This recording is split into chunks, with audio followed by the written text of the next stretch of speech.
আসসালামু আলাইকুম। তো এইটো আমাৰ উদয় 11 নম্বৰ ভিডিঅ' ক্লাছ। আশা কৰোঁ সকলোৱে ভালে আছে, ঘৰতে আছে, নিৰাপদে আছে। তো আজি ভিডিঅ' ক্লাছটো আমি অলপ স্পেচিয়েলি প্ৰথম চেপ্টাৰটোৱে আলোচনা কৰিম। এইকাৰণে প্ৰথম চেপ্টাৰটো আলোচনা কৰিম যে অহা ছানডে অৰ্থাৎ 10 তাৰিখ 1:30 বজাৰ পৰা অনলাইন এক্সাম হ'ব। সেইকাৰণে মই প্ৰথম চেপ্টাৰটোৱে আকৌ পুনৰ আলোচনা কৰিবলৈ লৈছোঁ। তো ছানডেৰ যিটো এক্সাম হ'ব একাউণ্টেঞ্চি, সেই এক্সাম হ'ব 1:30 বজাৰ পৰা, অৰ্থাৎ 1:30 পৰা 2:15লৈকে 45 মিনিটছ। মাৰ্ক হ'ব 15 মাৰ্কছ, 15 মাৰ্কৰ এক্সাম হ'ব। টাইম 45 মিনিটছ আৰু সময় ষ্টাৰ্ট হ'ব এক্সাম ষ্টাৰ্ট হ'ব 1:30 পৰা 2:15। ডেট গম পাইছা, 10/5/2020 ছানডে। আৰু মাৰ্কছ পেটাৰ্ণটো হ'লে এনেকুৱা: 2 মাৰ্কৰ এটা কুৱেশ্যন থাকিব, 3 মাৰ্কৰ এটা কুৱেশ্যন থাকিব আৰু 5 মাৰ্কৰ দুটা কুৱেশ্যন থাকিব। এই যে 5 মাৰ্কৰ দুটা কুৱেশ্যন থাকিব, তাৰে এটা প্ৰেক্টিকেল থাকিব। মই উল্লেখ কৰিয়ে দিছোঁ, সেই প্ৰেক্টিকেলটো থাকিব ৰিচিপ্ট এণ্ড পে'মেণ্ট একাউণ্টৰ পৰা। যিটো প্ৰেক্টিকেল থাকিব তাৰ লগত এটা থিয়ৰী ৱৰ্ড থাকিব, আৰু সেই থিয়ৰী ৱৰ্ডটো তোমালোকৰ আহিব ইনকাম এণ্ড এক্সপেণ্ডিচাৰৰ পৰা। গতিকে এইখিনি আছিলে এক্সাম সম্পৰ্কে ৰিলেটেড তোমালোকৰ ইনফৰ্মেশ্যন। সেই ইনফৰ্মেশ্যনখিনি মই দিলোঁ। আশা কৰোঁ প্ৰত্যেকেই সেই চিলেবাছ টাইম টেবুল মেইনটেইন কৰিবা। আৰু এক্সামটো এনেকুৱা ধৰণৰ আৰম্ভ হ'ব যে মই তোমালোকক 1:25 হোৱাটছএপৰ যোগেদি কুৱেশ্যন মই গ্ৰুপত দি দিম। তোমালোকে কুৱেশ্যন মেলি ল'বা, মেলি লৈ মোবাইলৰ পৰাই হওক বা নিজে লিখি লোৱা, বহীত এনচাৰ লিখিবা। এনেকৈ এটা শ্বীট লোৱা বা নিজৰ বহী, একাউণ্টছৰ বহী লোৱা, বহী এখন ল'বা, লৈ সেই কুৱেশ্যন এনচাৰখিনি বহীত লিখিবা। লিখি তাৰ পৰা তোমালোকে ফটো মাৰি আকৌ সেই এনচাৰটো গ্ৰুপত আপলোড দিবা। তো যিহেতুকে 45 মিনিটছ টাইম তোমালোকক দিয়া হৈছে, 1:30 পৰা 2:15 ভিতৰত লিখা শেষ কৰিব লাগিব। তোমালোকক অতিৰিক্ত 5 মিনিট সময় দিয়া হ'ব, অৰ্থাৎ 2:20ৰ ভিতৰত সকলোৱে নিজৰ নিজৰ লিখাখিনি গ্ৰুপত 2:20ৰ ভিতৰত আপলোড কৰিব লাগিব। যদি 2:21 হয়, তেনেহ'লে সেইজন শিক্ষাৰ্থীক পৰীক্ষাত এবচেণ্ট বুলি গণ্য কৰা হ'ব। গতিকে মনোযোগ দি শুনিবা, 2:20ৰ ভিতৰত তোমালোকে গ্ৰুপত এনচাৰখিনি আপলোড দিব লাগিব। আৰু আপলোড দিয়াৰ পিছতে মই সেই কপিবিলাক মই গ্ৰুপতে চেক কৰি তোমালোকক কোনে কিমান মাৰ্ক পাইছে মই লিষ্ট বনাই আকৌ গ্ৰুপত এৰি দিম। তো এইখিনি আছিলে এক্সাম ৰিলেটেড। এতিয়া মই প্ৰথম চেপ্টাৰটো আৰম্ভ কৰিম। তোমালোকক ইতিমধ্যে প্ৰথম চেপ্টাৰৰ মই নোটছ দিছোঁ। তো সেই নোটছৰ ওপৰত ভিত্তি কৰিয়ে প্ৰথম চেপ্টাৰৰ যিখিনি নোটছ দিছোঁ তাৰ ওপৰৰ পৰাই এক্সাম কুৱেশ্যন আহিব। তো প্ৰথম চেপ্টাৰত এনে তোমালোকৰ চিলেবাছত আছে 10 মাৰ্কছ। তো এই প্ৰথম এক্সামটোত তোমালোকৰ অনলাইন এক্সামটোত 15 মাৰ্কছৰ কাৰণে 15 মাৰ্কছ প্ৰথম চেপ্টাৰৰ পৰা আহিব। আৰু চেপ্টাৰটোৰ নাম আছিলে accounting for not for profit organisation, সেয়াৰ পৰা, অৰ্থাৎ অনাবাসিক প্ৰতিষ্ঠানৰ হিচাপ লেখন। এই চেপ্টাৰটোত যিখিনি কুৱেশ্যন তোমালোকক মই ইতিমধ্যে যোগান ধৰিছোঁ, সেইকেইটা কুৱেশ্যন মই আজি অলপ তোমালোকৰ মাজত মই ডিছকাছ কৰিম। তো প্ৰথম কুৱেশ্যনটো দিয়া আছে ইয়াতে, যিটো 2014 আৰু 2017 আহিছিলে 2 মাৰ্কৰ এটা question, what is a capital fund. আৰু এই কুৱেশ্যনটো প্ৰত্যেকজন নহ'লেও অন্তত মেক্সিমাম ষ্টুডেণ্টে এই এনচাৰটো লিখোঁতে ভুল কৰে। কেপিটেল ফাণ্ড বুলি কওঁতে তেওঁলোকে কেপিটেল অৰ্থাৎ মূলধন কি সেইটো এনচাৰ লিখে। সেইটো বেলেগ বস্তু। মূলধন হ'ল ব্যৱসায়িক প্ৰতিষ্ঠানবিলাকৰ ক্ষেত্ৰত প্ৰযোজ্য হয় মূলধন শব্দটো। আৰু কেপিটেল ফাণ্ডটো অৰ্থাৎ মূলধনী পুঁজি, অসমীয়াত কোৱা হয় মূলধনী পুঁজি। এই মূলধনী পুঁজি শব্দটো ব্যৱহাৰ হয় অনাব্যৱসায়িক প্ৰতিষ্ঠান, অৰ্থাৎ স্কুল, ক্লাব, হস্পিটেল, যেনেকুৱা ধৰা আমাৰ আজমল অৰ্গেনাইজেশ্যন, আজমল ফাউণ্ডেশ্যন। তো এনেকুৱা ধৰণৰ প্ৰতিষ্ঠানবিলাকৰ ক্ষেত্ৰতহে এই ফাণ্ড, কেপিটেল ফাণ্ডটো শব্দটো ব্যৱহাৰ কৰা হয়। তো ইয়াৰ যিটো নোটছ মই উল্লেখ তোমালোকক আগবঢ়াইছোঁ, সেই নোটছটোৱে মই পঢ়ি এবাৰ শুনাই দিম আৰু ইয়াকে বুজাই দিছোঁ। ইয়াতে কোৱা হৈছে যে এটা নিৰ্দিষ্ট বছৰৰ অন্তত প্ৰস্তুত কৰা অব্যৱসায়িক প্ৰতিষ্ঠানৰ উদ্ধৃত পত্ৰৰ সম্পত্তি আৰু দেনাৰ পাৰ্থক্যকে মূলধনী পুঁজি বোলা হয়। এতিয়া এই কথাখিনি মই তোমালোকক ইয়াতে দেখাই আছোঁ যে এটা অব্যৱসায়িক প্ৰতিষ্ঠান, ধৰা হ'ল এটা অব্যৱসায়িক প্ৰতিষ্ঠান ধৰিলোঁ আজমল ফাউণ্ডেশ্যন। এইটো এটা অব্যৱসায়িক প্ৰতিষ্ঠান এই প্ৰতিষ্ঠানটোৰ উদ্ধৃত পত্ৰ ধৰা এইটো বেলেঞ্চ শ্বীট এই বেলেঞ্চ শ্বীটৰ কি বুলি কৈছে এই বেলেঞ্চ শ্বীটৰ কৈছে যে অব্যৱসায়িক প্ৰতিষ্ঠানৰ উদ্ধৃত পত্ৰ সম্পত্তি আৰু দেনাৰ এইটো সম্পত্তিৰ পক্ষ এইটো দেনাৰ পক্ষ ধৰা হ'ল ইয়াতে সেই প্ৰতিষ্ঠানটোৰ বিল্ডিং আছে বিল্ডিং আমি ধৰি লৈছোঁ দেই আনুমানিক ধৰি লৈছোঁ 2 লাখ টকা তোমালোকেও নাভাবিবা যে আজমল ফাউণ্ডেশ্যন বিল্ডিঙৰ মূল্য মাত্ৰ 2 লাখ টকা নেকি মই ধৰিহে লৈছোঁ আজমল ফাউণ্ডেশ্যন একোটা বিল্ডিঙৰ মূল্য কিমান হ'ব আমি অনুমান কৰিব নোৱাৰোঁ তোমালোকে যদি ফাউণ্ডেশ্যনৰ অফিচত গৈছা ফাউণ্ডেশ্যনৰ বিভিন্ন ধৰণৰ স্কুল কলেজৰ বিল্ডিং চাইছা মৰিয়ম আজমল যিটো science and technology BEd college তাৰ বিল্ডিংবিলাক চালে হয়তো গম পাবা তেতিয়া হয়তো মোক ভাবিবা ছাৰে মাত্ৰ বিল্ডিঙৰ মূল্য 2 লাখ ধৰিলে এইটো নাভাবিবা ধৰি লৈছোঁ আমি অনুমান কৰি লৈছোঁ আৰু মানে ধৰি ছাপ'জ তো বিল্ডিঙৰ মূল্য 2 লাখ টকা ফাৰ্নিচাৰ আচবাব পত্ৰ ধৰি লৈছোঁ আচবাব পত্ৰৰ মূল্য 50,000 টকা তো সেই প্ৰতিষ্ঠানত আৰু বিভিন্ন ধৰণৰ ধৰা আমি ধৰি লৈছোঁ যে ইয়াত আছে ধৰা বিল ৰিচিভেবল আছে ধৰি লৈছোঁ 30,000 টকা বা বিভিন্ন পক্ষৰ পৰা হয়তো পাব লগা আছে বা কাবাক দিব লগা আছে বা হাতে জমা বা বেংকত জমা আমি 2-3টা আইটেম জাষ্ট ধৰি ল'ম কেছ এট বেংকত জমা আছে ধৰি লৈছোঁ 60,000 আৰু হাতে জমা কেছ ইন হেণ্ড হাতে জমা ধৰিছোঁ 10,000 কেইটামান আইটেম ধৰি লৈছোঁ এতিয়া ধৰি ল'লোঁ এই গোটেইকেইটা আইটেম আমি যোগ কৰিছোঁ 2,50,000 2,80,000 2,90,000 3,50,000 3,50,000 টকা তো লাইবিলিটি সাইডটো 3,50,000 হ'ব লাগে এতিয়া ইয়াতে কোৱা হৈছে যে প্ৰতিষ্ঠানৰ উদ্ধৃত পত্ৰ সম্পত্তি আৰু দেনা এতিয়া লেটো যিহেতুকে লাইবিলিটি সাইড এইটো দেনা লাইবিলিটি সাইড এইটো ধৰা এছেটছ এই সম্পত্তি আৰু দেনাৰ মাজত যিটো পাৰ্থক্য হ'ব সেইটো হৈছে কেপিটেল ফাণ্ড এতিয়া আমি দেনাৰ ভিতৰত তোমালোকে পাই আছা বিভিন্ন ধৰণৰ দেনা থাকিব পাৰে ধৰা বেংক লোন বেংকৰ পৰা হয়তো তেওঁলোকে ধাৰ কৰিছে 2,20,000 টকা কৰ্মচাৰী হয়তো দৰমহা দিব লগা আছে সাপোজ স্যালাৰি আউটষ্টেণ্ডিং কৰ্মচাৰী দৰমহা দিব লগা আছে ধৰা হ'ল বাকী আছে 50,000 টকা তাৰপিছত ধৰা বিলছ পেয়েবল প্ৰদেয় বিল দিব লগা আছে ধৰিলোঁ আমি 70,000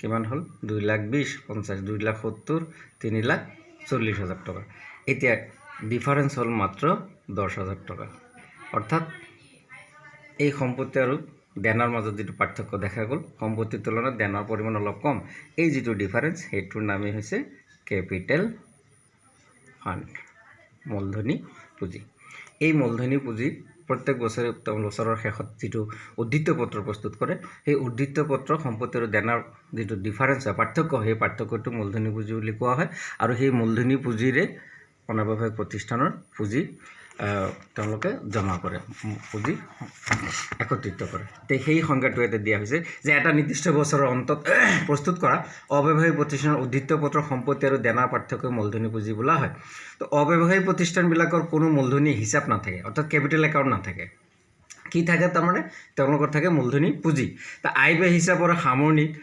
উদ্ধৃত অৰ্থাৎ ব্যয়ৰ ওপৰত আয়ৰ ৰাহি উদ্ধৃত বা আয়ৰ ওপৰত ব্যয়ৰ ঘাটি উদ্ধৃত প্ৰত্যেক বছৰে মূলধনী পুঁজিলৈ স্থানান্তৰ কৰা হয় যেতিয়া তোমালোকে আয় ব্যয় হিচাপ প্ৰস্তুত কৰিবা ইনকাম এণ্ড এক্সপেণ্ডিচাৰ একাউণ্ট যদি আয়ৰ পৰিমাণ বেছি হয় ব্যয়ৰ পৰিমাণ কম হয় যিটো ৰাহি হ'ব সেই ৰাহিটো মূলধনী পুঁজিলৈ স্থানান্তৰ কৰা হয় এই হৈছে কেপিটেল ফাণ্ড এইটো 2014 আৰু 17ত আহিছিলে এতিয়া আমি আৰু এটা কোৱেশ্চন আলোচনা কৰিম যে 2015 2016 2018ত আহিছিলে যে state any two features of a non profit organisation যে লাভ নোলোৱা প্ৰতিষ্ঠান অৰ্থাৎ অনাব্যৱসায়িক প্ৰতিষ্ঠান যিকোনো দুটা বৈশিষ্ট্য লিখা তো মই ইয়াতে যদিও 2015 16 18ত আহিছে দুটা ইয়াতে উল্লেখ কৰিছে হয়তো তোমালোকে কেতিয়াবা 3টাও সুধিব পাৰে 5টাও সুধিব পাৰে গতিকে তোমালোকে যেতিয়া সেই কুৱেশ্যনবিলাক ফ'ল' কৰিবা এনচাৰখিনি তেতিয়া মিনিমাম 3টামান কুৱেশ্যন মই ইয়াতে লিখিছোঁ, 3টা বৈশিষ্ট্য লিখিছোঁ। সেই 3টা বৈশিষ্ট্য মনত ৰাখিব লাগিব। হয়তো কেতিয়াবা যদি 5টা সোধে 5টাও লিখিব লাগিব।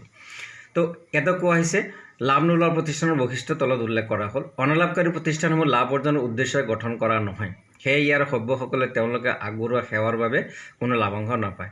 তো তোমালোকে জানা যেতিয়া তোমালোকক এই থিয়ৰিখিনি আলোচনা কৰা হৈছিলে যে অনাব্যৱসায়িক প্ৰতিষ্ঠানবিলাকৰ উদ্দেশ্য হৈছে সেই প্ৰতিষ্ঠানটোৰ যিসকল সভ্য থাকে সেই সভ্যসকলক সেৱা আগবঢ়োৱাৰ উদ্দেশ্যে নাইবা সেই প্ৰতিষ্ঠানৰ দ্বাৰা সমাজৰ প্ৰতিজন ব্যক্তিক সেৱা আগবঢ়োৱাৰ উদ্দেশ্যে গঠন কৰা হয়, সেইকাৰণে তেওঁলোকে লাভ অৰ্জন কৰাৰ উদ্দেশ্য নহয়।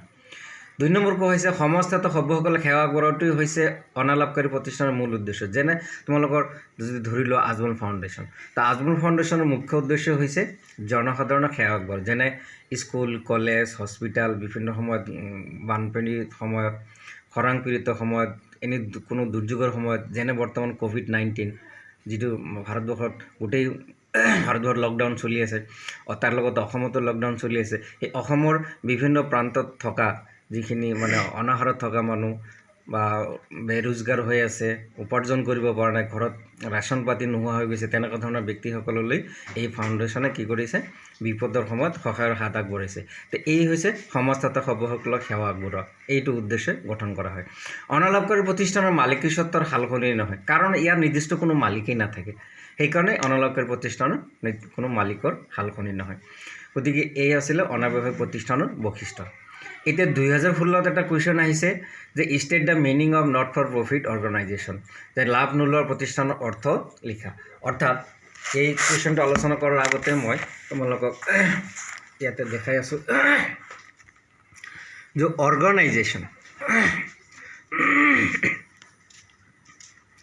অৰ্গেনাইজেশ্যন মানে সংগঠন, অসমীয়াত কোৱা হয় সংগঠন। তো অৰ্গেনাইজেশ্যনক on the basis of economic activities, অৰ্থনৈতিক কাৰ্যকলাপৰ ভিত্তি কৰি সংগঠনবিলাকক 2টা ভাগত ভাগ কৰা হৈছে। এটা হৈছে ট্ৰেডিং অৰ্গেনাইজেশ্যন আৰু এটা হৈছে নন ট্ৰেডিং অৰ্গেনাইজেশ্যন। চাবা প্ৰথমতে ক'লোঁ যে on the basis of economic activities, অৰ্থনৈতিক কাৰ্যকলাপৰ ভিত্তি কৰি সংগঠনবিলাকক 2টা ভাগত ভাগ কৰা হৈছে। এটা ব্যৱসায়িক সংগঠন আৰু এটা হৈছে অনাব্যৱসায়িক সংগঠন। তো তোমালোকৰ চিলেবাছত আলোচ্য বিষয় হৈছে নন ট্ৰেডিং অৰ্গেনাইজেশ্যন, অনাব্যৱসায়িক প্ৰতিষ্ঠান। যদিও ইয়াতে চিলেবাছত নন ট্ৰেডিং সম্পৰ্কে আলোচনা কৰা হৈছে, তথাপিও আমি ট্ৰেডিং অৰ্গেনাইজেশ্যন কাক কয় তাৰ বিষয়ে অলপ আলোচনা কৰিম। ট্ৰেডিং অৰ্গেনাইজেশ্যন অৰ্থাৎ ব্যৱসায়িক প্ৰতিষ্ঠান হৈছে সেইবিলাক প্ৰতিষ্ঠান যিবিলাক প্ৰতিষ্ঠানৰ মুখ্য উদ্দেশ্য হৈছে লাভ অৰ্জন কৰা, লগতে জনসাধাৰণক সেৱা আগবঢ়া। এই ধৰণৰ প্ৰতিষ্ঠানবিলাকে বস্তু ক্ৰয় কৰে, বিক্ৰয় কৰে, উৎপাদন কৰি জনসাধাৰণৰ ওচৰত সময়মতে তেওঁলোকৰ গ্ৰাহকক সামগ্ৰীখিনি নিজৰ সুবিধামতে তেওঁলোকক পਹੁঁচাই দিয়ে, লগতে মুনাফা অৰ্জন কৰে। সেই হৈছে ট্ৰেডিং অৰ্গেনাইজেশ্যন।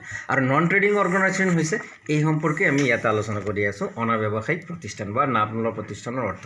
তো যিটো সংজ্ঞা মই ইয়াতে আগবঢ়াইছোঁ, যিবোৰ প্ৰতিষ্ঠান লাভ অৰ্জনৰ বিপৰীতে ইয়াৰ সভ্যতত জনসাধাৰণক সেৱা আগবঢ়োৱাৰ বাবে গঠন কৰা হয়, তেনেবোৰ প্ৰতিষ্ঠানকে অনালাভকাৰী প্ৰতিষ্ঠান বোলা হয়। এই প্ৰতিষ্ঠানসমূহ বিধিসন্মত প্ৰতিষ্ঠান মানে এই প্ৰতিষ্ঠানবিলাক আইনৰ অধীনত প্ৰতিষ্ঠিত, আইনৰ অধীনত তেওঁলোকক ৰেজিষ্টাৰ্ড হয়, পঞ্জীয়নভুক্ত কৰা হয়। এই প্ৰতিষ্ঠানসমূহ লাভ অৰ্জনৰ উদ্দেশ্যে গঠন কৰা নহয়। অৰ্থাৎ যিবিলাক প্ৰতিষ্ঠান কোনো লাভ অৰ্জনৰ উদ্দেশ্যে গঠন নকৰি জনসাধাৰণ তথা ইয়াৰ সভ্যসকলক সেৱা আগবঢ়োৱাৰ উদ্দেশ্যে গঠন কৰা হয়, সেইবিলাকে হৈছে অনাব্যৱসায়িক প্ৰতিষ্ঠান, নট ফৰ প্ৰফিট অৰ্গেনাইজেশ্যন। এতিয়া আমি আলোচনা কৰিম 2012 আৰু 2017ত কুৱেশ্যনটো আহিছিলে জমা খৰচ হিচাপৰ 3টা বৈশিষ্ট্য উল্লেখ কৰা। তো জমা খৰচ হিচাপৰ বৈশিষ্ট্য উল্লেখ কৰাৰ আগতে মই তোমালোকক ক'ম যে জমা খৰচ হিচাপ কাক কয়। জমা খৰচ হিচাপ মানে হৈছে তোমালোকৰ ইতিমধ্যে ফাৰ্ষ্ট ইয়াৰত পাই আহিছা যে নগদ বহী বা নগদ হিচাপ, এই সম্পৰ্কে তোমালোকৰ ফাৰ্ষ্ট ইয়াৰত আহিছা, মানে কেছ একাউণ্ট যিটো মেইনটেইন কৰোঁ। তো জমা খৰচ হিচাপ সেই কেছ একাউণ্টৰ দৰে, নগদ হিচাপৰ দৰে। অৰ্থাৎ ই এটা নগদ হিচাপৰ সংক্ষিপ্ত বিৱৰণী। অৰ্থাৎ অনাব্যৱসায়িক প্ৰতিষ্ঠানবিলাকে নিৰ্দিষ্ট বিত্তীয় বৰ্ষৰ অন্তত বছৰটোৰ ভিতৰত তেওঁলোকৰ যিমান প্ৰাপ্তি হৈছে আৰু যিমান প্ৰদান কৰা হৈছে তাক সাঙুৰি পেলাই যি বিৱৰণী পত্ৰ প্ৰস্তুত কৰে তাক জমা খৰচ হিচাপ বুলি কোৱা হয়। আৰু সেই জমা খৰচ হিচাপৰ 2টা পক্ষ আছে, এটা ডেবিট পক্ষ, এটা ক্ৰেডিট পক্ষ।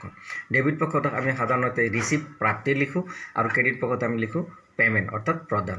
যিমান বছৰটোৰ ভিতৰত প্ৰাপ্তি হৈছে নগদ টকা, চলিত বছৰৰ হওক যোৱা বছৰ হওক বা অহা বছৰ হওক যিমান নগদ টকা প্ৰতিষ্ঠানৰ হাতলৈ আহিছে গোটেইখিনি অন্তৰ্ভুক্ত কৰা হয় আৰু যিমান প্ৰদান কৰা হয় খৰচ হয় ব্যয় হয় গোটেইখিনি ক্ৰেডিট চাৰ্টত লিখা হয় তো এইদৰে এই জমা কৰা হিচাপটো প্ৰস্তুত কৰা হয় জমা কৰা হিচাপ যেতিয়া প্ৰস্তুত কৰা হয় জমা কৰা হিচাপ প্ৰস্তুত কৰাৰ সময়ত কোনটো মূলধনী আয় মূলধনী ব্যয় কোনো ধৰণৰ বাজ বিচাৰ কৰা নহয় এইটো চলিত বছৰ লেনদেন না যোৱা বছৰ না অহা বছৰ কোনো ইয়াত পাৰ্থক্য বিচাৰি ফুৰা নহয় এটাই চোৱা হয় যে নগদ হৈছে নে নাই তো এই হৈছে জমা কৰা হিচাপ তো এই জমা কৰা হিচাপত তিনিটা বৈশিষ্ট্য তিনিটা যদিও উল্লেখ কৰা হৈছে মই ইয়াতে 5টা লিখিছোঁ কাৰণ কেতিয়াবা 2টা সোধে কেতিয়াবা 3টা সোধে কেতিয়াবা 5টা সোধে গতিকে এই 5টা বৈশিষ্ট্যৰ ভিতৰত প্ৰথম বৈশিষ্ট্য হৈছে ই নগদ হিচাপৰ সংক্ষিপ্ত বিৱৰণী এইমাত্ৰ তোমালোকক ক'লোঁ যে জমা কৰা হিচাপ হৈছে যে এটা নগদ হিচাপৰ সংক্ষিপ্ত বিৱৰণী গতিকে সেই প্ৰথম বৈশিষ্ট্যটো ইয়াতে আছে এই নগদ হিচাপৰ সংক্ষিপ্ত বিৱৰণী তথা হিচাপ এই হিচাপ আৰম্ভণি নগদ আৰু বেংকত থকা উদ্ধৃতৰে আৰম্ভ কৰা হয় আৰু সামৰণিত নগদ আৰু বেংকত থকা ধনৰ উদ্ধৃতৰে সামৰা হয় অৰ্থাৎ যেতিয়া ৰিচিপ্ট এণ্ড পেমেণ্ট একাউণ্ট আৰম্ভ কৰা হয় তোমালোকক প্ৰথমতে যেতিয়া মই ভিডিঅ' ক্লাছ দিছিলোঁ তেতিয়া দেখাইছিলোঁ যে সাধাৰণতে জমা খৰচ হিচাপ আৰম্ভ কৰা হয় হাতে জমাৰে বা বেংকত জমাৰে ধৰা হ'ল এইটো ৰিচিপ্ট এণ্ড পেমেণ্ট একাউণ্ট যেতিয়া আৰম্ভ হয় টু বেলেঞ্চ বিডি যদি হাতে জমা থাকে ইয়াতে লিখিম কেশ ইন হ্যান্ড আৰু বেংকত জমা থাকিলে কেশ এট বেংক দুইটাও থাকিব পাৰে এটাও থাকিব পাৰে এটাও নাথাকিব পাৰে গতিকে সেইকাৰণে কৈছে যে জমা খৰচ হিচাপ যেতিয়া আৰম্ভ হয় হাতে জমা বা বেংকত জমাৰে আৰম্ভ হয় আৰু সামৰণি সময়তো ঠিক তেনেকৈ by balance CD cash in hand বা কেশ এট বেংক দুইটাই থাকিব পাৰে এটা থাকিব পাৰে এটাও নাথাকিব পাৰে তো সেইটো বৈশিষ্ট্য এটা যে এই হিচাপ আৰম্ভণি নগদ আৰু বেংকত থকা উদ্ধৃতৰে আৰম্ভ কৰা হয় আৰু সামৰণিটো ঠিক তেনেকৈ হাতে জমা বা বেংকত জমাৰে সামৰা হয় 3 নম্বৰ এই হিচাপত মূলধনী বা চলিত ব্যয় তথা আয়ৰ মাজত কোনো পাৰ্থক্য ৰখা নহয় ইতিমধ্যে মই তোমালোকক জমা কৰা হিচাপ কাক কয় এই সংজ্ঞাতে বা তাৰ ধাৰণা দিওঁতে মই কৈছোঁ যে ৰিচিপ্ট এণ্ড পেমেণ্ট একাউণ্ট যেতিয়া প্ৰস্তুত কৰা হয় চলিত প্ৰাপ্তি না মূলধনী প্ৰাপ্তি চলিত আয় না চলিত ব্যয় কেনেকুৱা ধৰণৰ কোন ধৰণৰ আয় বা ব্যয় হৈছে কোনো ধৰণৰ বাজ বিচাৰ কৰা নহয় এটাই মাত্ৰ বাজ বিচাৰ কৰা হয় যে নগদ প্ৰাপ্তি হৈছে না নগদ প্ৰদান হৈছে এইটোহে চোৱা হয় সেইকাৰণে এই হিচাপত মূলধনী বা চলিত ব্যয় তথা আয়ৰ মাজত কোনো পাৰ্থক্য ৰখা নহয় সকলো মূলধনী বা চলিত ব্যয় আৰু আয় ইয়াত অন্তৰ্ভুক্ত কৰা হয় অৰ্থাৎ জমা কৰা হিচাপত অন্তৰ্ভুক্ত কৰা হয় যিবোৰ প্ৰাপ্তি হ'লে তোমাৰ এই ডেবিট সাইডত আহিব এইটো ৰিচিপ্ট সাইড আৰু পেমেণ্ট হ'লে ক্ৰেডিট সাইডত আহিব ইয়াৰ দুটা পক্ষ তোমালোকে জানা আচ্ছা 4 নম্বৰ বিত্তীয় বছৰত পোৱা বা দিয়া বা আগৰ বা পিছৰ বছৰৰ ধন এই হিচাপত অন্তৰ্ভুক্ত কৰা হয় ইতিমধ্যে যে মই ক'লোঁ যে জমা কৰা হিচাপত চলিত বছৰৰ লেনদেন হ'ব পাৰে যোৱা বছৰ হ'ব পাৰে অহা বছৰ হ'ব পাৰে মানে বছৰটোৰ ভিতৰত যিমান নগদ টকা আহিছে গোটেইখিনি অন্তৰ্ভুক্ত হ'ব ঠিক তেনেকৈ প্ৰদানৰ ক্ষেত্ৰতো চলিত বছৰৰ প্ৰদান হ'ব পাৰে যোৱা বছৰ হ'ব পাৰে অহা বছৰ হ'ব পাৰে তাৰ লগত কোনো বাজ বিচাৰ নহয় মাত্ৰ পেমেণ্ট হৈছে নে নাই কেছ পেমেণ্ট সেইটোহে চোৱা হয় যদি কেছ পেমেণ্ট হৈছে তেনেহ'লে পেমেণ্টৰ ঘৰত লিপিবদ্ধ কৰা হয় নগদ লেনদেনৰ বাহিৰে আন কোনো লেনদেন এই বহীত লিখা নহয় তো জমা কৰা হিচাপৰ আৰু এটা গুৰুত্বপূৰ্ণ বৈশিষ্ট্য হৈছে যে only cash transaction are recorded in receipt and payment account no' other transaction are recorded in receipt and payment account মাত্ৰ নগদ লেনদেনহে ইয়াত অন্তৰ্ভুক্ত কৰা হয় তো এই আছিল জমা কৰা হিচাপৰ বৈশিষ্ট্য এতিয়া আমি আলোচনা কৰিম 2015 আহিছিলে জমা আৰু খৰচ হিচাপৰ যিকোনো তিনিটা উদ্দেশ্য উল্লেখ কৰা উদ্দেশ্য বুলি কওঁতে বহুতকেইটা উদ্দেশ্য আছে মই ইয়াতে 5টামান উদ্দেশ্য উল্লেখ কৰিছোঁ পৰীক্ষাত 3টা যদিও আহিছিলে কেতিয়াবা 5টাও আহিব পাৰে 2টাও আহিব পাৰে সেইকাৰণে মই মিনিমাম 5টা লিখিছোঁ যে ইয়াৰ প্ৰথম উদ্দেশ্য হৈছে জমা আৰু খৰচ হিচাপৰ জড়িত বছৰৰ শেষত নগদ ধনৰ অৱস্থাৰ বিষয়ে জানিব পাৰি ইতিমধ্যে তোমালোকৰ বৈশিষ্ট্যৰ ভিতৰত কোৱা হৈছে যে জমা কৰা হিচাপ নগদ হাতে জমা বা বেংকত জমাৰে আৰম্ভ হয় ঠিক তেনেকৈ সামৰণি পৰে হাতে জমা বা বেংকত জমা অৰ্থাৎ বছৰটোৰ শেষত সেই প্ৰতিষ্ঠানটোৰ হাতত বা বেংকত কিমান টকা জমা আছে তাক জানিবৰ কাৰণে এই হিচাপ প্ৰস্তুত কৰা হয় সেইটো এটা ইয়াৰ উদ্দেশ্য 2 নম্বৰ জমা আৰু খৰচ হিচাপৰ জড়িত নগদ লেনদেনৰ এখন উদ্ধৃত মিলন পত্ৰ পাব পাৰি ট্ৰায়েল বেলেঞ্চ অৰ্থাৎ আমি যেনেকৈ ট্ৰায়েল বেলেঞ্চ ফাৰ্ষ্ট ইয়াৰত চাই আহিছোঁ তোমালোকক প্ৰস্তুত কৰি আহিছা যে জমাখৰৰ হিচাপ এটা ট্ৰায়েল বেঞ্চৰ দৰে, অৰ্থাৎ ই এটা নগদ উদ্ধৃত মিলন পত্ৰ, অৰ্থাৎ কিমান নগদ টকা হাতলৈ আহিছে আৰু কিমান নগদ টকা হাতৰ পৰা ওলাই গৈছে তাক জানিবৰ কাৰণে এই ধৰণৰ বিবৃতিসমূহ প্ৰস্তুত কৰা হয়। 3 নম্বৰ, এই হিচাপৰ জৰিয়তে অপ্ৰদত্ত বা অগ্ৰিম প্ৰদত্ত বা ব্যয় বা আয়ৰ বিষয়ে সম্ভেদ পাব পাৰি। আমি এইকাৰণে পাব পাৰি যিহেতুকে কোনো ধৰণৰ অপ্ৰদত্ত আউটষ্টেণ্ডিং কোনো খৰচ বা ব্যয় আদায় দিব লগা আছে বা কোনো আয় বা ইনকাম বা গেইন পাব লগা আছে ইয়াত অন্তৰ্ভুক্ত কৰা নহয়। সেইকাৰণে কোনখিনি আইটেম অন্তৰ্ভুক্ত কৰা নহ'ল অপ্ৰদত্ত বা পাব লগা বা দিব লগা সেইখিনিৰ বিষয়ে আমি জানিব পাৰোঁ, কাৰণ ইয়াত লিপিবদ্ধ কৰা নহয়। জমাখৰৰ হিচাপ আৰু নগদ ধনৰ অৱস্থাৰ বিষয়ে জানিবলৈ দিয়ে, ইয়াৰ ফলত নগদ ধনৰ বাজেট প্ৰস্তুত কৰিবলৈ সহজ হয়। অনাবাসিক প্ৰতিষ্ঠানবিলাকে বছৰৰ শেষত যেতিয়া উদ্ধৃত জমাখৰৰ হিচাপ প্ৰস্তুত কৰে, বছৰৰ শেষত কিমান টকা হাতত জমা আছে আৰু কিমান বেংকত জমা আছে এইখিনি তথ্য জনাৰ পিছত তেওঁলোকে কি কৰিব পাৰে, নগদ ধনৰ এটা বাজেট প্ৰস্তুত কৰিব পাৰে। অৰ্থাৎ এই নগদ টকাৰ পৰৱৰ্তী সময়ত তেওঁলোকে কি কাৰ্যসূচী হাতত ল'ব, কোন শিতানত ব্যয় কৰিব আৰু কিমান ধন ব্যয় হ'ব সেইখিনি তথ্য লাভ কৰে। সেয়ে হৈছে জমাখৰৰ হিচাপৰ উদ্দেশ্য। গতিকে এইখিনি আমি আলোচনা কৰিলোঁ। এতিয়া 2016 আৰু 2018 আহিছিলে mention any 3 distinction between fund based accounting and non fund based accounting, অৰ্থাৎ পুঁজিভিত্তিক হিচাপ ৰক্ষণ আৰু অপুঁজিভিত্তিক হিচাপ ৰক্ষণৰ মাজত থকা যিকোনো 3টা পাৰ্থক্য উল্লেখ কৰা। এতিয়া আলোচনা কৰিব লাগিব পাৰ্থক্য আলোচনা কৰাৰ আগতে পুঁজিভিত্তিক হিচাপ ৰক্ষণ আৰু অনাপুঁজিভিত্তিক হিচাপ ৰক্ষণ কাক কয়। প্ৰথমতে মই আলোচনা কৰিম তোমালোকে explain the meaning of fund based accounting, অৰ্থাৎ পুঁজিভিত্তিক হিচাপ ৰক্ষণ বুলিলে কি বুজা। 2017 আহিছিলে 3 মাৰ্ক। যে পুঁজিভিত্তিক হিচাপ ৰক্ষণত প্ৰতিটো পুঁজিৰ বাবে পৃথক পৃথককৈ বিত্তীয় প্ৰতিবেদন প্ৰস্তুত কৰা হয়।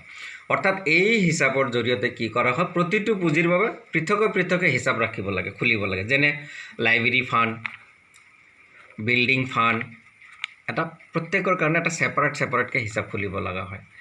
স্পৰ্টছৰ কাৰণে এটা ফাণ্ড থাকিব পাৰে।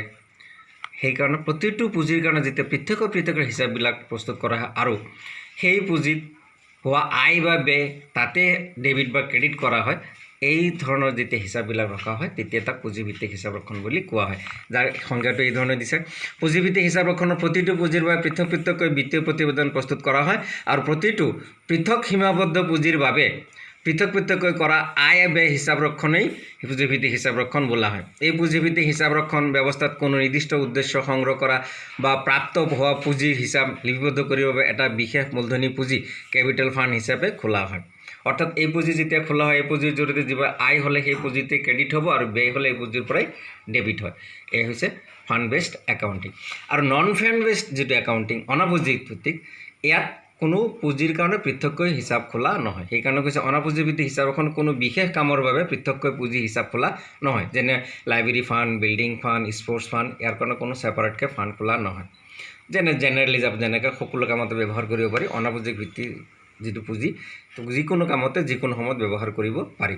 তো ইয়াত মূলধনী বৃদ্ধিৰ বাহিৰে আহৰণ কৰা বাকী সকলোবোৰ বিত্তীয় সম্পদ চলিত বিত্তীয় বৰ্ষৰ বাবে আয় হিচাপে গণ্য কৰি ইহঁতক আয় আৰু ব্যয়ৰ হিচাপলৈ স্থানান্তৰ কৰা হয়। পৃথককৈ পুঁজি হিচাপ নৰখা বা বিশেষ কামৰ বাবে হোৱা আয় আৰু ব্যয়সমূহ আয় আৰু ব্যয় হিচাপলৈ স্থানান্তৰ কৰা হয়। তো এই হৈছে নন ফাণ্ড বেছড একাউণ্টিং। এতিয়া ইয়াৰ ওপৰত ভিত্তি কৰি পুঁজিভিত্তিক আৰু অনাপুঁজিভিত্তিক হিচাপ ৰক্ষণৰ মাজত পাৰ্থক্য।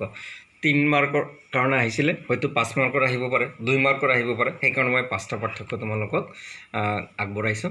প্ৰথম, পুঁজিভিত্তিক হিচাপ ৰক্ষণত বিশেষ উদ্দেশ্যৰ বাবে সংগ্ৰহ কৰা ধন বিশেষ পুঁজিত জমা কৰা হয়, কিন্তু অনাপুঁজিভিত্তিক হিচাপ ৰক্ষণত বিশেষ উদ্দেশ্যৰ পুঁজিৰ বাবে পৃথককৈ কোনো পুঁজি খোলা নহয়। পুঁজিভিত্তিক হিচাপ ৰক্ষণত বিশেষ উদ্দেশ্যৰ পুঁজিৰ বাবে হোৱা আয় উক্ত পুঁজি হিচাপত ক্ৰেডিট কৰা হয়, কিন্তু অনাপুঁজিভিত্তিক হিচাপ ৰক্ষণত বিশেষ উদ্দেশ্যৰ বাবে পোৱা আয় আৰু ব্যয়ৰ হিচাপত ক্ৰেডিট কৰা হয়। পাৰ্থক্যবিলাক চাবা স্পষ্টভাৱে। পুঁজিভিত্তিক হিচাপ ৰক্ষণৰ পুঁজিৰ বাবে হোৱা ব্যয়সমূহ উক্ত পুঁজি ডেবিট কৰা হয়, কিন্তু অনাপুঁজিভিত্তিক হিচাপখনত বিশেষ উদ্দেশ্যৰ ব্যয়সমূহ আয় আৰু ব্যয় হিচাপত ডেবিট কৰা হয়। তো এই যে এই ধৰণৰ 5টা পাৰ্থক্য আছে তোমালোকে চাবা। তো এইটো আলোচনা কৰিলোঁ ফাণ্ড বেছড একাউণ্টিং।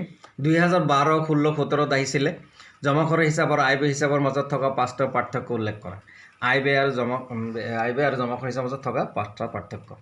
তো আয় ব্যয় হিচাপ আৰু জমাখৰৰ হিচাপ এই দুটা থিয়ৰী ইমান গুৰুত্বপূৰ্ণ যে আয় ব্যয় হিচাপ কাক বোলে, জমাখৰৰ হিচাপ কাক বোলে, জমাখৰৰ হিচাপ আৰু আয় ব্যয় হিচাপৰ মাজত পাৰ্থক্য তোমালোকক ইতিমধ্যে মই কৈছোঁ যে প্ৰেক্টিকেল এটা আহিব ৰিচিপ্ট এণ্ড পে'মেণ্ট একাউণ্টৰ পৰা, আৰু তাৰ সলনি এটা অৰ থাকিব তাৰ লগত থিয়ৰী সেইটো থাকিব ইনকাম এণ্ড এক্সপেণ্ডিচাৰ অৰ্থাৎ আয় আৰু ব্যয় হিচাপ অৰ্থাৎ আয় ব্যয় হিচাপ কাক কয় আয় ব্যয় হিচাপৰ বৈশিষ্ট্য বা আয় ব্যয় হিচাপ আৰু জমাখৰ হিচাপৰ মাজত পাৰ্থক্য এনেকুৱা ধৰণৰ এটা থিয়ৰী অৰ থাকিব গতিকে এই পাৰ্থক্যবিলাক চাবা যে আয় আৰু ব্যয় হিচাপ প্ৰস্তুত কৰাৰ পিছতেই উদ্ধৃত পত্ৰ তৈয়াৰ কৰা হয় অৰ্থাৎ ইনকাম এণ্ড এক্সপেণ্ডিচাৰ প্ৰস্তুত কৰাৰ পিছতে বেলেঞ্চ শ্বীট প্ৰস্তুত কৰা হয় তো জমাখৰ হিচাপৰ প্ৰস্তুত কৰাৰ পিছতে উদ্ধৃত পত্ৰ তৈয়াৰ কৰাটো প্ৰয়োজনীয় নহয় আয় ব্যয় হিচাপ হৈছে অবাস্তৱ হিচাপ কিন্তু জমাখৰ হিচাপ হৈছে বাস্তৱ হিচাপ আয় ব্যয় হিচাপ দ্বিব্যষ্টি পদ্ধতিৰ অন্তৰ্গত কিন্তু জমাখৰ হিচাপ দ্বিব্যষ্টি পদ্ধতিৰ অন্তৰ্গত নহয় আয় ব্যয় হিচাপত কেৱল চলিত বছৰৰ আয় আৰু ব্যয় দেখুওৱা হয়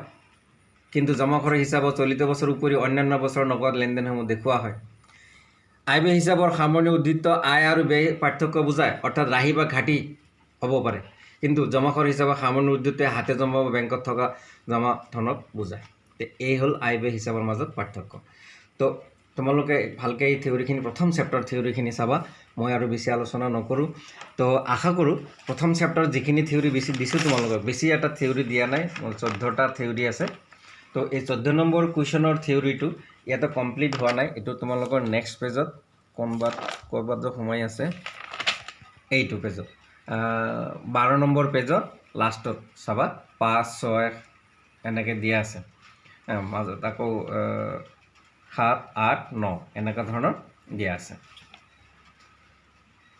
এইটো নেক্সট পেজত আহিছিল গতিকে এই বেছি নহয় 14টা কুৱেশ্যন আছে এই 14টা কুৱেশ্যনৰ ওপৰতে তোমালোকৰ ফাইনেলতো আহিব আৰু যিমান এক্সামবিলাক লোৱা হ'ব ইয়াৰ পৰাই আহিব আৰু ৰিচিপ্ট এণ্ড পে'মেণ্ট একাউণ্টৰ কাৰণে তোমালোকে চেনিৰামৰ যিখিনি ইলাষ্ট্ৰেশ্যন আছে চেনিৰাম তো চেনিৰামৰ মই 2-3টামান ইলাষ্ট্ৰেশ্যন দেখাই দিম এই 2-3টা ইলাষ্ট্ৰেশ্যন তোমালোকে ঘৰত ভালকৈ প্ৰেক্টিছ কৰিবা ইয়াৰ পৰাই তোমালোকৰ পৰীক্ষাত আহিব গতিকে তোমালোকৰ এটা পূৰ্ব আভাস মই দিলোঁ চেনিৰামৰ পৰা ৰিচিপ্ট এণ্ড পে'মেণ্ট একাউণ্ট ধৰক ইলাষ্ট্ৰেশ্যন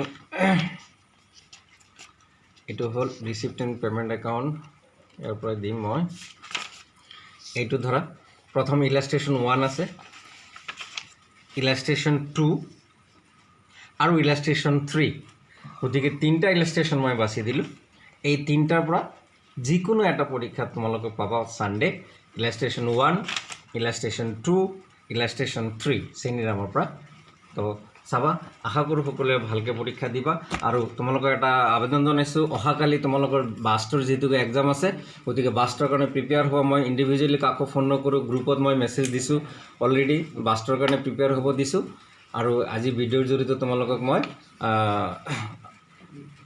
তথ্যখিনি আগবঢ়ালোঁ এক্সামৰ কাৰণে সকলোৱে ভালকৈ এক্সাম দিবা ভালে থাকিবা কুশলে থাকিবা এইখিনিতে মই সমাপ্ত কৰিলোঁ ধন্যবাদ